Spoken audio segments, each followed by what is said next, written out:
Settle in and cozy up. We're about to dig in. Let's get ready to go. Cheers. Welcome to our weekly coffee meeting. I'm excited that you're here. If you could have coffee with anyone in the world, who would it be? Dead or alive? My guess is that you picked somebody interesting or funny or talented, maybe even famous. Well, we're going to do the same thing right here, right now, with somebody interesting that you may or may not already know about. I started these weekly gatherings because I realized that I was meeting fabulous, interesting people, founders, CEOs, executives. I was getting all of these aha moments and little gems from them, but I realized, why should I be the only one getting all of this goodness? Way more seats should be at this table, which is why I decided every single week we should get together and we should sit down with these amazing people, steal all their secrets, and use it in our own lives. If you're new here, there's time for you to grab something warm or cold. If there's wine, I won't tell. And get settled in as we get ready to learn about interesting people with awesome jobs and lots of tips and tricks for us to steal. 2 pieces of homework before we start. 1, follow me here on LinkedIn if you haven't already. That way you can stay up to date as things happen. And number 2, get ready with questions because I want you to be able to ask your questions in real time here with me. That's right, you have a seat at this table too, which means I'm counting on you to ask amazing questions, make good points, and be in this conversation with me. Of course, you could be a bystander, but that's never as fun. If you haven't already, let me know where you're coming in from. Maybe what's in your cup, how the weather is outside. I want to know exactly where you are in the world and exactly what you're experiencing so I can share where I am too. And then it can feel like we're in the same cozy coffee shop together. I'm finishing up making my tea now and I'm getting ready to settle in with you.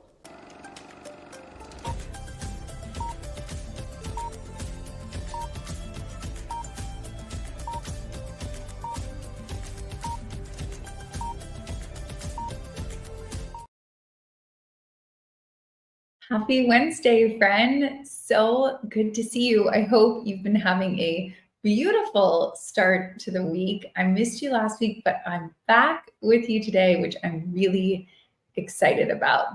If you haven't already, if it's your first time around here, say hi in the chat. While you will be listening to hopefully a very dynamic conversation with me asking a lot of questions, I don't want to take all the fun away from you. So if you have a question or a tip or a comment or something that you just think this would be really helpful for other humans to know, please don't keep it to yourself. We are in the sharing is caring business over here. So please add it to the live chat. Get your fingers going so that we can make sure that you have a very big seat at the table as well. If you are listening to this on your favorite podcast network while you walk the dog or fold laundry or take a walk, no worries. Your questions still count. Your comments still matter. So feel free to drop me a line on whatever social media network is your preference, and I would be happy to follow up. So just kind of keep that in mind as you're walking the dog, whatever comment or question that you had, so I can make sure that we get to it. Big hi to Jim and Catherine and Jeff and Mike for being the very, very first one to join us today. I also would like to say a big hi to James and Shelby and Stacy and Javier. Oh, gosh, I just love when we have so many smart, interesting, amazing humans in a room, digitally or otherwise, because I feel like that is really where all the magic happens. So thank you for being a part of all of that magic, Isabel and Ram. It's great to see you. When I was thinking about kind of what topic as we round out September, which is so mind-blowing, I cannot believe that next week is October already. It blows my mind. But as I was thinking about like, okay, October, November, December, like the last 3 months, we're in the last like Q4, the last push.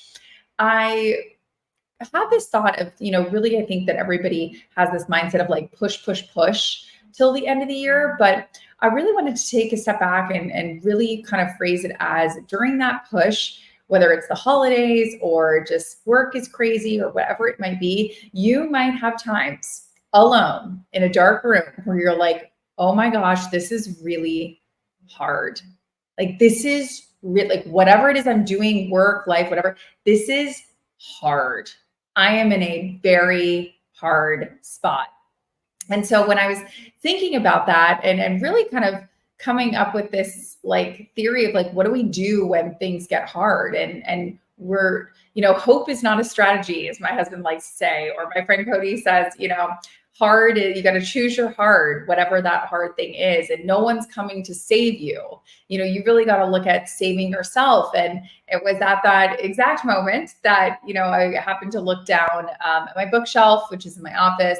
And I saw a brand new book that I had just placed there last month. And I was like, burr, burr, burr, this is where this book is going to come in handy. And that book is all about being a self-reliant leader and what it looks like to go through gritty, hard things, sometimes on purpose, because on the other side of them, that's where your strength, that's where your leadership is really going to develop and come into play. And so that book was written by my good friend, Jan Rutherford, who is joining us today. So please help me welcome Jan to our coffee chat. Hey, Kim.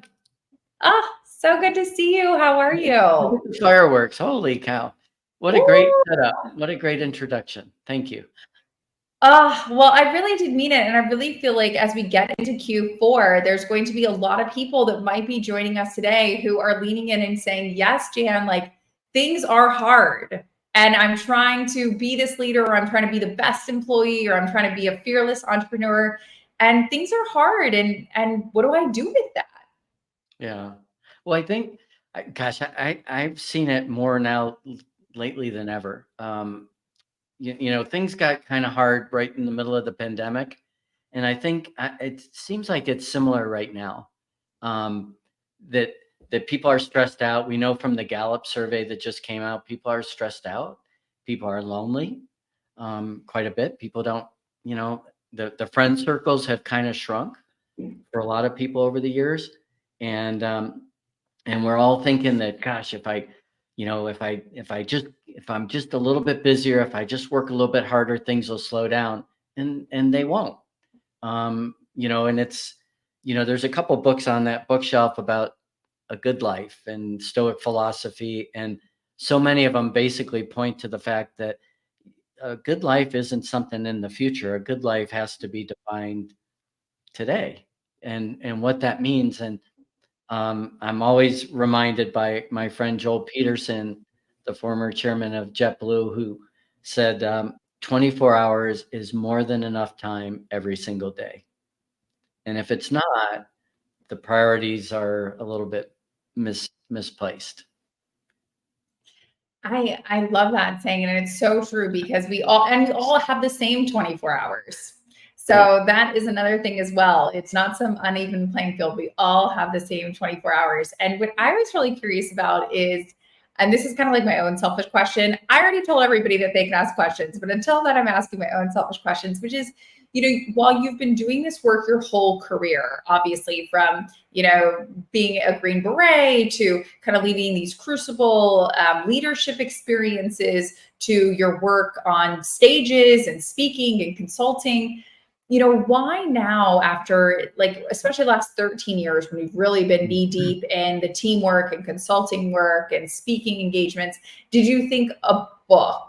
Because I look at a book and I'm like, wow, talk about a mountain to climb. I mean, every single friend I've had that has written a book kind of gets through the end and they were like, that was no joke. Like they were like, I had one friend I'm thinking of in particular where she literally said, I will never do this again.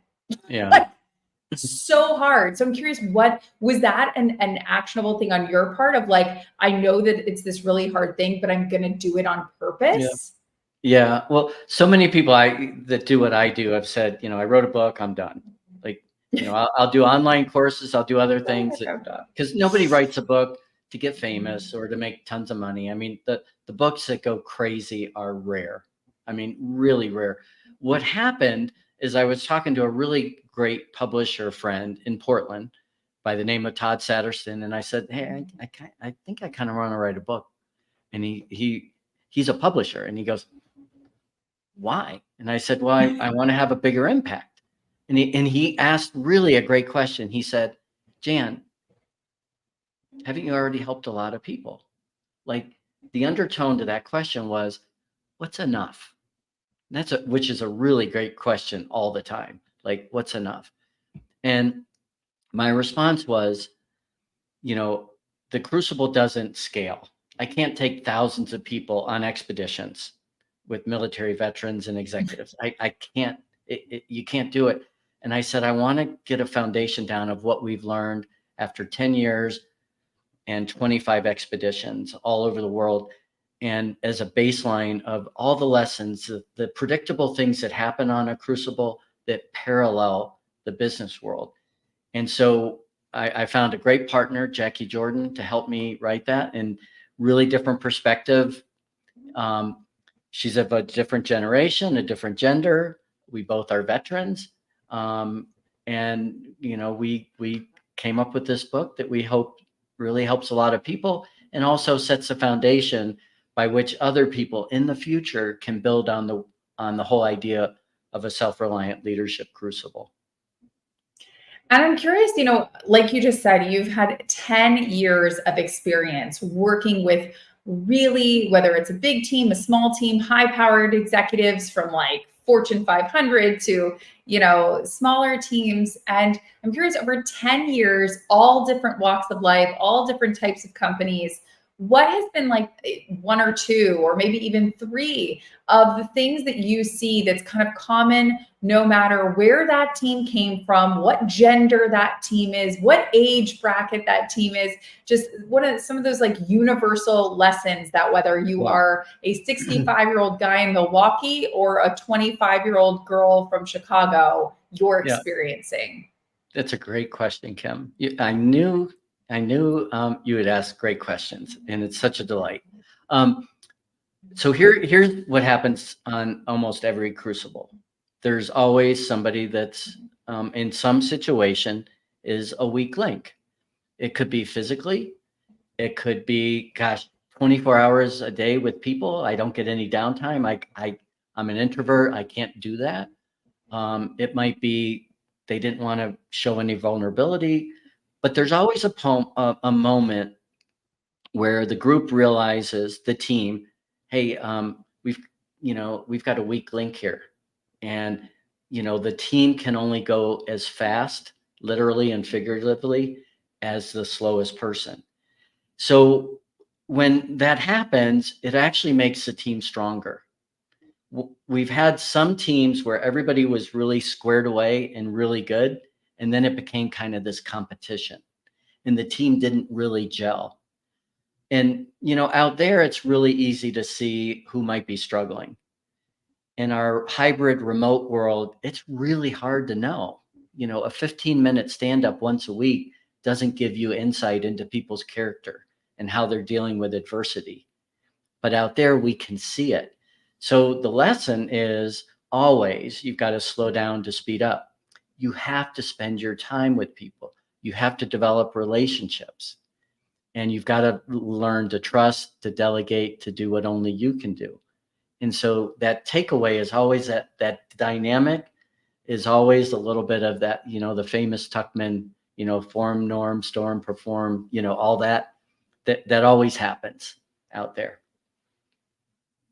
I love this idea of, really kind of looking at the team and figuring out where your superpower shines, or where, your best fit in terms of the larger group. But I love this idea from Jeff, or this question from Jeff, that if you are an entrepreneur or a consultant or a contractor, or maybe you're a division of one at your company and you don't have necessarily like an entire sales team, you're just one person in the sales team, how can you kind of build that grit or build that self-reliant attitude if it is just you?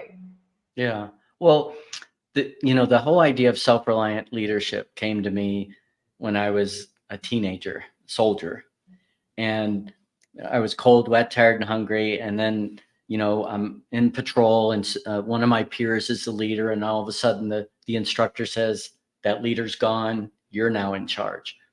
Well, you couldn't be in charge of other people if you weren't squared away. If you were a bad follower, once you were put in leadership, nobody was going to listen to you and make you look good. So you had to be squared away. And the best way I can describe it is, to be self-reliant is to be reliable to others. And so we have a personal responsibility to, like if we're climbing a summit, we've gotten up early, we've done our hygiene, we've eaten, we're fueled, we've got our water, our tent's packed up. Nobody's worried about us, but there's always somebody that needs help. Their little campsite looks like a yard sale. And the same thing happens in the work world. There's always somebody. And again, what we hope happens with a team is everybody has a shared sense of duty, but that I don't want to be that guy or that gal. Like, I don't want to be that person that can't be counted on. And so, you've got to role model that at the beginning, and it's sort of follow me. But as you move up in leadership, it's kind of, you've got to lead from behind, where the team basically says, hey, we did it ourselves, that you were sort of the invisible hand. I love this talk. I love this because this is so juicy. I want to dig into this for a second. I would think if we're working on becoming reliable, that is a quality that is not contained to the workplace. So it's really becoming reliable in your personal life, in your work life, friendships, family, work coworkers, no matter who it is. Do you find that there is work to be done? I guess sometimes I think people focus so much on the workplace that point you made so much about becoming reliable, that's something that people can work on the weekends, like being a reliable sibling or family member. Well, I just had a coaching call this morning where we were talking about, what I see, especially at the senior levels, that if people haven't taken care of the home front, then the work front's a mess. And, we talk a lot about mental health, a lot. And there's a book out there that, the body keeps score. Eventually, I just got to reading that. Eventually, if we're not taking care of ourselves mentally, physically, emotionally, spiritually, it's going to come back. And it might start where, we've got some things going on in our head. Eventually, that's going to manifest itself. And then we're not going to be able to take care of anyone. And the whole thing about self-reliant leadership is really that this discipline, that you've got to be gritty, that you've got to be squared away, that it's not about you. It's about you serving other people. And part of it is at the very beginning, you got to be squared away. You got to take care of yourself in all those regards so that you can take care of other people throughout your life. And, my wish, that I would love to see change in the work world is so many people view work as a transaction. I give you time, you give me money. And I would love for us to get back to, no matter what you do, you are helping other people in some way, shape, or form. That's something that we all get to do, not that we have to do. And I don't care what the job is, you should be able to find purpose and meaning in it. And it's not only up to you to find it, but it's up to the leaders to help people find real purpose and meaning in their work and in their life. And so they can bring all that they bear to, basically live a life in the service of others. I love this idea of really not only living in service of others, but really kind of doing your own work first, like working on yourself first. I always love the saying, you can't pour from an empty cup. And I love that you mentioned the book, The Body Keeps the Score. I just read that last month. I thought it was really beneficial. And I also like this question from Javier. If there are people joining today that are about to take on a leadership role, in this case, he's taking on a new position, which congratulations, Javier, as a plant manager. What are some other books? Obviously, besides your own, which Javier, you should definitely pick up, that you have really leaned on in the last maybe 10 years before you had your own book as maybe a homework assignment for these teams that you were working with? Was there any kind of advanced reading, or maybe after you're working with them, kind of like homework reading that you had them do? Yeah. Great question, Javier. Gosh, the old books by Kotter, Kotter. There's some great books out there, but probably the one I would recommend the most is by Dr. Robert Cialdini, Influence. He's been on our podcast a couple of times. There's people that have said, this is the answer key to human relationships. So I would recommend that. Of course, I would recommend, which is really dated, 1936, How to Win Friends and Influence People. And I'll give you the summary, Javier, of that book, which I think is the best advice for being a leader, is to be interested versus interesting. In other words, the whole thing about leadership, it is not about you. And when we think about leading and communicating, it's about really listening. And in the old days, people all were motivated kind of similarly. They wanted to get promoted. They wanted to make a lot of money. That's not the case anymore. And I think as leaders, and this is kind of crazy talk, but I think as leaders, we're used to setting expectations and directives. I think we've got to really put on our negotiating hat and really think about, geez, here's my 5 priorities. I want these to be yours. And you got this pet project over here. I'm going to let you keep it because I know that provides purpose and meaning. And I'm going to compromise, and I'm going to work with you, and I'm going to understand what drives you, what you fear, and help you get what you want so you can help me get what I want. And it's not about command and control. So long answer to the question, Javier, on a whole bunch of leadership topics, but hopefully that helps. I love this idea that you just said about really being collaborative in the workplace, and also maybe keeping a pet project or two that you are passionate about. And for me, that is a double-edged sword, because I not only love a pet project, I'm infamous for taking on too many projects.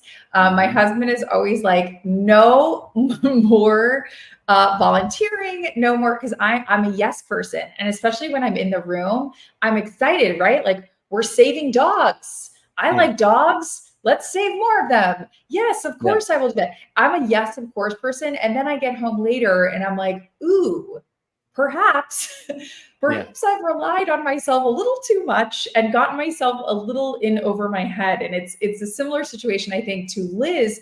If you have found yourself, you're kind of super self-reliant, like you're like, yes, I got this, I'm taking care of business, boom, boom, boom. But then you maybe find yourself in a period where you're like, I have overestimated my own self abilities. What is a good way to kind of, I don't know, what advice do you have to kind of ask for help or reevaluate maybe how self-reliant you are being? Yeah. Well, it's a great question. And Liz, I wouldn't ask for feedback, first off. I kind of go with Marshall Goldsmith, who says, ask for advice or suggestions, because that's safer for people. But where I would go, in all of us, we all think we're great drivers. We're all average. We think we all have great self-awareness. We don't. And I really think of self-awareness in 3 ways. And this is where you can ask for help, Liz, is, hey, I know how I am. Maybe it's like, I'm not patient. True. The second is, do I really know how that affects other people? How it affects their feelings, their behaviors, their attitudes? Do I really understand how my impatience affects other people? The downstream effect. And do I have the emotional wherewithal to self-regulate and deliver a response that's best for the people around me? Well, if I know I'm not patient and I know I'm not as self-aware as I could be and how it affects other people, then what I might do is say to Kim, hey, Kim, I'm not very self-aware. I'm not very patient. What advice or suggestions do you have? You reply, I say, thank you. A week later, I come back, great advice, suggestions. Do you have any more? Well, what you're going to tell me is going to be feedback, but I've asked for advice and suggestions, because you're going to basically go in your mind's eye and go, what have I observed? So I think that's where we can all get a little bit better, is when we're in a meeting and we think about how everybody affected us and what they said, and somebody got on my nerves and I really like this or that. We don't usually leave a meeting and think, how did I affect the meeting? How did I affect other people? What did I make them feel or think? And we do that on the Crucible, climbing a mountain all the time. The directions, the top of the mountain, the pace is as fast as the slowest person. And then at the top, we'll get up there and we'll go, how's the team feel? Oh, they're spent, or they're motivated. They're ready to go do another mountain. Well, were you intentional about how you wanted people to feel when they're led by you? That's a hard thing. Well, and really kind of, again, how the group feels because of what you did, really emphasizing that point you made earlier that Scott highlighted, which is when somebody leaves a meeting with you and they feel like you were really interested in them, interested in them, interested in their ideas. That is so much more powerful than just saying, oh, I did such a great job in that meeting. I, said 5 fun facts that were like super snazzy. That people think about that a little less than really how you made them feel walking out of that meeting. Well, I'll ask leaders all the time, you've got this meeting, and they'll say, hey, Jan, here's the agenda. What do you think? What do you think? Like, what do you want the outcome to be? Well, I want them to do X, Y, Z. Okay. How do you want them to feel? Inspired, enthusiastic, a little bit on their heels, and that was Scott that put that up. Scott, I'll tell you, the best advice I ever got and I can ever give is from my mentor. And this is it. People support what they help create. That's it. You want to be an effective leader, in the back of your mind, you have to remember people support what they help create. And that's hard because you have to give up control. And how many people have control issues? And you have to trust people. How many people have trust issues? You have to do 2 things that are really hard: give up control and trust people. And again, they could take you off in this direction, and can you pull them back? But I'll tell you what doesn't work. The knife edge. That just it didn't work 30 years ago. It certainly doesn't work today. No, it never does. And it really, it's not only about the teamwork, I think, for people that are kind of on your same level, or maybe even you being the leadership of the team, but I think it also plays a big role in you and your relations with your superiors. And if you're in a corporate job, obviously that's very clear. It's your boss or your boss's boss or whoever. Or even, I'll give myself as an example, as an entrepreneur, I'm in a client-based business. My bosses at the end of the day are my clients, because they're the ones that are making the decisions that affect me at the end of the day. And so I definitely want to touch on Amit's question here, which is, when we're thinking about managing up, understanding that it is a team dynamic, and that team includes your boss, or that team includes somebody who's making decisions about you. Is there a different process for that, as opposed to working with people that are kind of more of your equals, or people that you yourself are leading? Yeah, great question. I mean, this is, gosh, so much of my time as an executive coach is spent on this question. So much. So here's a couple of things. One, your boss is the most important person that you work with. They're your number one client. You serve at their pleasure. And, you were brought on basically for a couple reasons. This is the hard fact. Number one is to make their job easier, to keep their boss off their back. That's a big part. The second, you've been brought on to produce more value than you cost. That's the calculus. So when you're managing up, again, especially if you have a difficult boss, what I've said to other people is, think of them more as a client, Because if Mm, they're a client, with clients, I have no expectations that they're going to remember my that's true. birthday. They're going to remember my kids' names, what car I drive, my favorite sport. I don't have any expectations. If it's your boss, we have crazy expectations about bosses that they can't meet. Yep. So, again, managing up is really trying to understand their problems and challenges. So instead of always having an agenda of, hey, here's all the things, here's all my priorities, here's the resources I need and the obstacles cleared, understand what would make their job easier. What are they dealing with? Because that, again, you are there to make their job easier. And, that's, and if you have a good relationship with your boss, then you can get resources for your team. You can clear obstacles. If you don't have a good relationship there and you only have a good relationship with your team, your team will be frustrated with you that you have no power and influence in the organization. Oh, 100%. And at the end of the day, that power and influence directly affects you and directly affects the rest of your team. So Mm. they all have a vested interest in that as well. Yep. It's hard. I mean, and the other thing to remember is, unfortunately, there's a lot of people that are bosses that, you know, don't have a lot of leadership development training. They were really good at their job or they worked really hard. It's kind of like the professors we had in college. They all were smart, but not all of them were good teachers. Your boss is probably a hard worker, probably smart. Doesn't mean they're an effective leader. And sometimes, if we're a leader, we have to lead them. We have to help them. And, you have to have a really great relationship with them. And, again, they're difficult and they have a perspective that you do not have. Where they sit, it's different. And you have to appreciate that they have a different perspective. They have different priorities than you do. Well, and I think you hit the nail on the head earlier is really kind of keeping in mind what can you do to make either your boss's life easier or going back to that sort of you can only move as fast as your weakest link or you can only go as far as your weakest player. Figuring out what can I do to help that weakest link, help that weakest player, move forward with the rest of the team. But I will also expand on that and say, not that anybody's asking for dating advice, but I will say, even in my marriage, being able to ask my husband and say, what do you need help with this week? What would make your week go better? And that could be something as, what would make my week easier if I had really healthy snacks that I'm going to be really kind of in and out this week. Those would really make my life a lot better or more productive.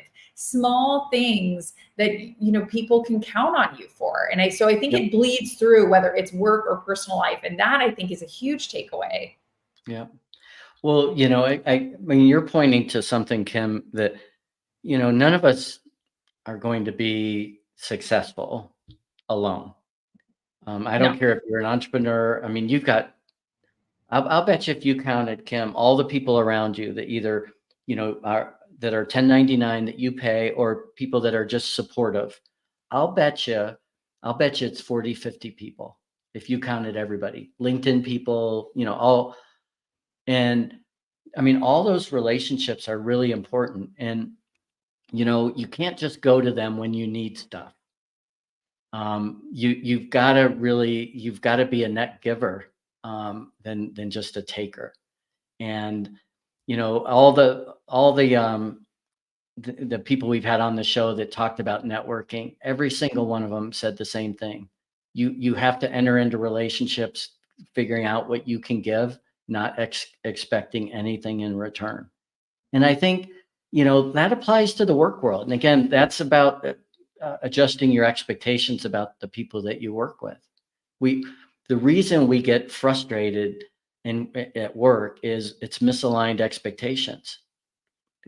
We expect this and we got this. They expect this, so they got this. And we get really frustrated. We haven't had the conversations at the beginning to align on those, but the expectations are kind of out of whack. And again, it doesn't mean we don't uphold high standards for the people that report to us. But when it comes to peers and bosses, that's where people have the most trouble. It's not with their direct reports because they have authority. People are going to, quote unquote, mostly do what they're asked.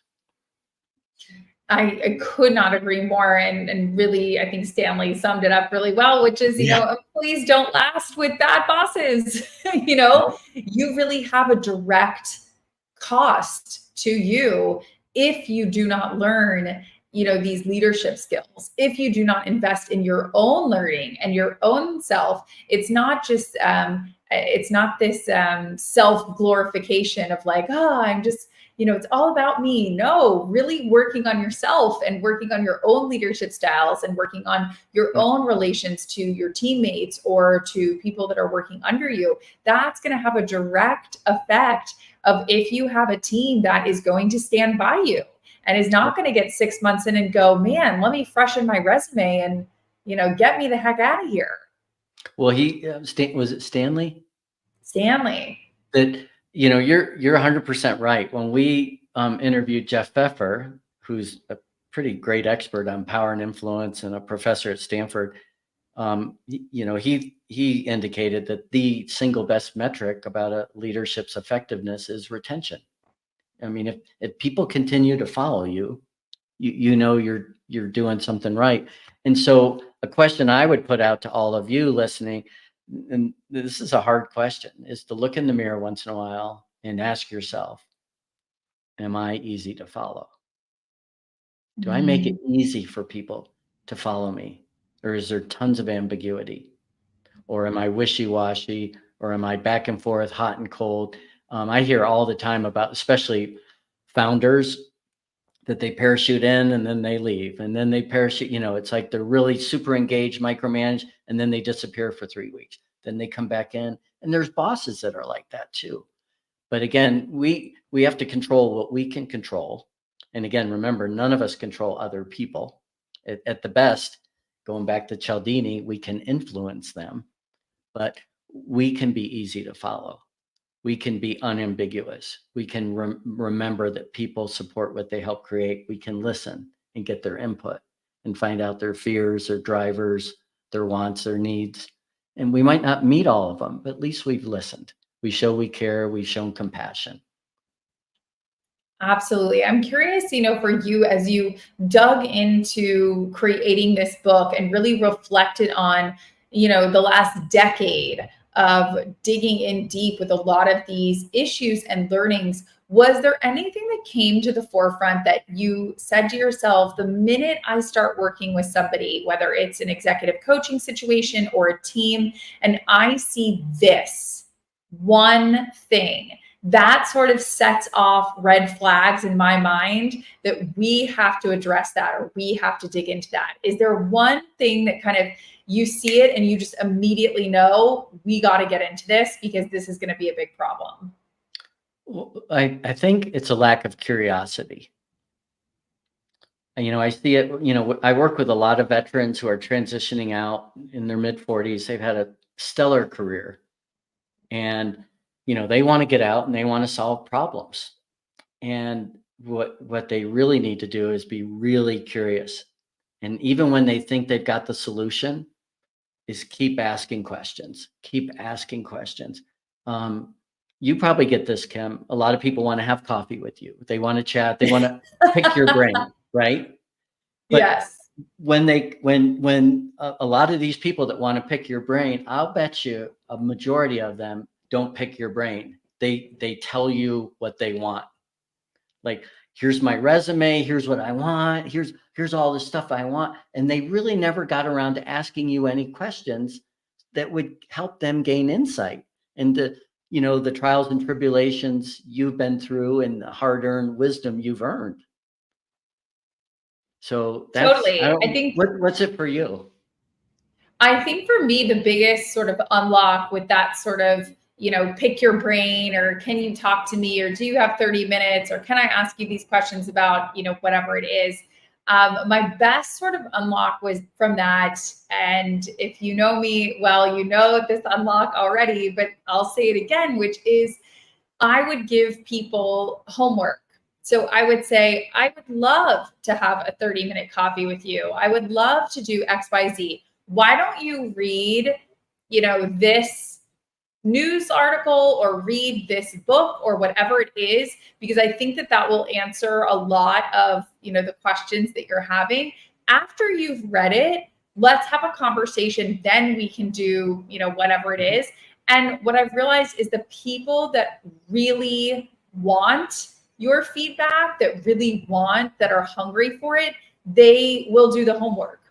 And Yeah. the people that are just kind of like, if it's easy and it comes to me, great. But if I have to work for it, Yeah. maybe I'm not Oh, so into it anymore. They won't do the homework.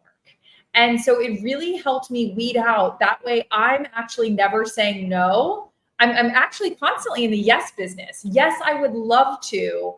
First, I'd love for you to read this, then we can have this conversation. And that way, if people don't kind of do the work, it's not me saying no, it's them sort of taking themselves out of the opportunity. yeah. Oh, I really like that. That's good. Um, yeah, and I just saw I saw a quote. I just wanted to highlight it because it's so good. It's from Catherine Hanaway. Expectations are the breeding ground of future resentments. I love that. Oh, Oh, yeah, it popped up. so good. And I would also say, just to expand on Catherine's point, is really, as much as possible, making your expectations clear or really overemphasizing your thought process. I think that was another big unlock for me, Jan, when I was thinking about leadership, is really explaining the why. So, for instance, instead of just telling someone on my team, hey, I want you to make sure that we have our coffee session with Jan up a week beforehand. Instead of just leaving it at that, I would say, because I want to make sure that Jan can share it in his weekly newsletter, or I want to make sure it's up for at least 2 weeks so that people can add it to their calendar, because I know that the last week of September is really busy for a lot of people. Kind of giving that why, I found, is also really helpful, because a lot of times uh, people around you have great ideas. And if you explain your why, that might lead them to say, oh, well, if we're trying to get extra signups for your coffee session with Jan, why don't we also do XYZ? So it kind of helps them develop ideas as well. That was another huge unlock for me that I learned a couple of Yeah, years ago. yeah. I'm gonna steal that, Kim. Yeah. Well, we love that. And speaking of stealing, we would love to steal some homework from you. So if you could give us advice. It could be to read something, it could be to do something, download something, watch something. I will selfishly give homework. And that is, I think everyone should pick up a copy of Jan's Self-Reliant Leader book. It's been immensely helpful to me. But if you could give us a homework assignment for the rest of the Yeah. week that you think would make us better leaders, really dig into our own grit and leadership capabilities, what would your homework assignment for us be? Yeah, it's not totally leadership specific. It's a little bit more to what's a good life. And that is, Mhm. so many people that reach out to me are, I mean, we're all in transition in some way or another. We're trying to Of make a course. decision about something. And I think the mistake we make oftentimes with decisions is we make a T chart, a Franklin T chart, and we look at pros and cons. I think that's a really poor way to make a decision. I think the important thing is to establish criteria Mm. upon which we make a decision. And the best way to establish criteria is to really know what you value. So if I know, and I'll just give you mine, my top three, and I spent a lot of time to figure this out a long time ago, but it was family, it was freedom, and it was purposefulness. Any Mm. decision I have in my entire life, I can go to those three things, and again in that order, and that will help me make a good decision. So I would encourage you. There's tons of places out on the web to look up a values exercise, but to really spend time and figure out what are the top three or four or five values in priority order, And can you use that to help you make decisions, whether it be about life decisions, whether you want to take a new job, move, but even things at work. And how close do those values line up with the organization's values where you work? And can you make sure that you're making decisions that are consistent with that? Because when I get asked to coach people, it's always one of two things. It has to do with where they spend their time, and they all want to spend it developing people and being more strategic. And then the other part is, how do I have difficult conversations? How do I do that? And again, it always goes back to our values, and where we spend our time is values. So that's the homework that I would give. I love that homework, and I was going to highlight it, but then Jim highlighted it before I could highlight it, which is I love what you said about we are all in transition. So we are all transitioning from moment to moment, day to day, from project to project, job to job, kind of shedding ourselves like a snake sheds its skin. And I think that that's also kind of its own, I don't know, blessing and curse to kind of sink into, but to really understand that we are all in a transition period all the time, and to really take some grace and reflect on that. The funny thing about writing a book, the number one question I get is, what's next? It's like, I just got this book done. I don't have a what's next. But it's a funny, thing. But yeah, we are all in transition. But again, on the Crucible, we're out there and we talk about leadership. We do the digital detox for the executives. We help military veterans figure out a new vocabulary. But it always goes back, a bunch of strangers getting out there where they have nothing to prove, protect, or promote. And they always go back to talking about what's a good life. What is a good life? And, it's about, and then it goes back to family. And it goes back to what we all grapple with is, how do I balance time for my family? And how do I make a certain amount of money where we have options? And what's crazy is, at the beginning, we want to spend all this time with our kids, but we need to make money. And then at a certain point, the kids will grow up. And do you have options in your career that you can do other things? Or did you sacrifice everything and now you have less options? So, this is always the yin and yang of these big decisions. And if you're making these decisions based on what you hold dear, then that's a lot easier to live with than if you're, creating a T-chart and doing pros and cons. No, it's such a great framework to look, and a lens to really look at things on. And I'm glad that so many of us are really taking it into account. Liz is saying, like, I'm looking for a new job and I have to, keep this in mind, really kind of where my values are and what does a happy life look like. And I think that that's so important, whether you are like Liz and you're kind of making a more noticeable transition to a new role, or you are like me and perhaps taking on different projects or saying yes to things, and really just always coming back to running it through that lens of, where are my values and does this fit within my value structure? I think that's a wonderful homework assignment for all of us, Jan. So thank you. And the other thing I would add real quick, Kim, is, early in my life, I had jobs, really crappy jobs. It would be really fun to talk about in another episode.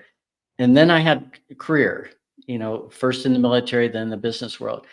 And what I have now, I wish for everybody, and that is a calling. Don't tell my clients, but I would do what I'm doing now for no money. I really would. And my daughter recently said, "Dad, are you going to ever retire?" And she said, "What would you do?" And I said, "Well, I'd help people. I'd work with veterans." And, she goes, that's what you do. Yeah. You're basically not going to retire. And I'm like, well, that's because I found it. And that's what I wish for everybody, that you get to that point where it all blends together and you get to help people. Oh, I love it. Well, thank you so much, Jan. If people want to keep learning from you, keep absorbing more of this goodness, more of this great advice, what is the best way that they can kind of keep learning from you and keep up to date with all the new things that you have going on? Well, LinkedIn, of course, there, and then my website, self-reliantleadership.com. And I have tons of resources. All you have to do is ask. I can refer you to a podcast episode that covers a topic that you're probably dealing with. I've got lots of online courses and videos and all kinds of stuff. So just let me know. We've also created a little workbook to go along with our book, to create discussion with teams. So if you're interested in that, just send me a note and tell me you got the book. I'll believe you, and I'll send you the PDF to go along with the book and send that over to you. But Kim, thank Oh, you. Thanks for doing what you do. I mean, you really are an extraordinary interviewer. And I'm not just saying this to patronize you. I mean, you are really good, thoughtful, compassionate. You care about the people that are, the audience and what their contributions. You are just so good. And you're making you're bringing like literally rays of sunshine into what can sometimes be dreary and the work world. So thanks for what oh, you're doing. thank you, Jan. That's so kind. I really appreciate it. And I really appreciate all of you for joining Jan and I today. This was so beautiful and so wonderful. As Jan said, tons of helpful links. We will drop all of those in the show notes. If you're listening to this in podcast form, if you're with us live, we will drop them in the chat so that you have easy access to them. I will be back here next Wednesday at 1 p.m. Eastern with another awesome conversation with my friend Marlene, which I'm really excited for. If you have questions about that, or if you are free to join, I would love to have you. You could just head over to Get Coffee with Kim, and it will magically send you a little calendar reminder so that you can make sure you block off your schedule next Wednesday at 1 p.m. Eastern. But Jan, thank you so, so much. We really appreciate you joining us today. Thank you. Thank you. Thank you guys, and I will see you next Wednesday. Bye.